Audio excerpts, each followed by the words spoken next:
Hello guys, welcome back sa ating YouTube channel, John Gomez Vlog. Narito nga pala tayo guys sa SM Mega Mall. Napadaan tayo dito at nakita nga natin itong kanilang napakalaking Christmas tree. At sa gilid naman meron ka-display ng labo. Magkano kaya ang labubong ganyan? Kasi napakamahal yan, no? Yan guys, ang sa loob ng SM.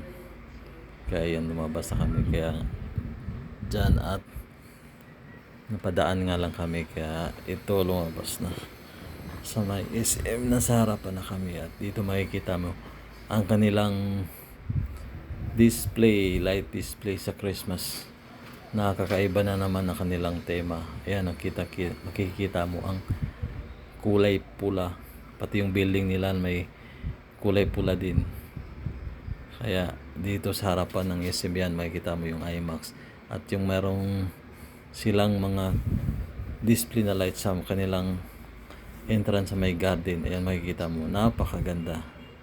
Ayan guys, doon may maliliit na mga fountain at sa gilid naman may mga bilog-bilog na mga Christmas lights na parang kumukuti-kutitap. Ayan nga, pag tumadaan ka ito, naglalakad ako niyan.